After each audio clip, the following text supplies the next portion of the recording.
Hello guys, I am back with the topic sensory integration. In the PPT, there is a formal definition of sensory integration. You can read it. In layman's terms, sensory integration describes processes in brain that allow us to receive information through our senses, organize this information and respond to it accordingly to participate in everyday activities. We receive sensory input from our eyes, ears, tongue, nose, through skin, and through our vestibular and proprioceptive system. Vestibular system provides information about head movement and position in space, contributes to balance and orientation in space. Proprioceptive system senses the position, location, orientation and movement of body, muscles and joint.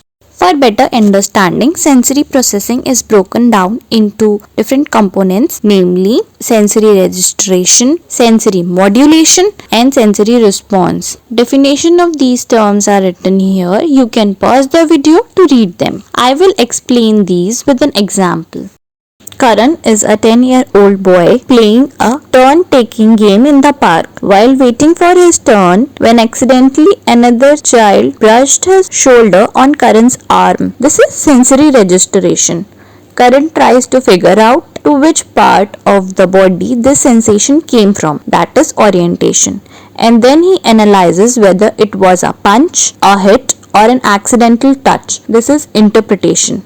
Now, for this situation, there can be two responses. First is, Karan perceived this input as an accidental touch and just gave that boy a look or a smile. This is organization of a response. Then Karan is now waiting for his turn. This is execution of a response. This is the first response. Second response is, Karan perceived this touch as a hard hit on his hand and responded by making a clenched fist. That is organization of a response. Now Karan pushes him back and threatens to punch him. That is execution of a response. These two responses are different. When sensory input is not organized appropriately in the brain, children see the world differently. These are some of the signs and symptoms of sensory dysfunction. Some children are overwhelmed by colors, texture, smell or touch, which manifests as covering eyes or ears, screaming, vomiting, etc. Or children may refuse to do certain activities like merry-go-round or doesn't like bathing, brushing and other self-care activities. Some other children may crash, jump, throw themselves, spin, rock and seek sensory stimulation. Children may experience difficulty with fine motor and gross motor activities. Balance and motor planning is poor. There may be delays in motor skills like eye-hand coordination, fine motor, quality of movement, etc.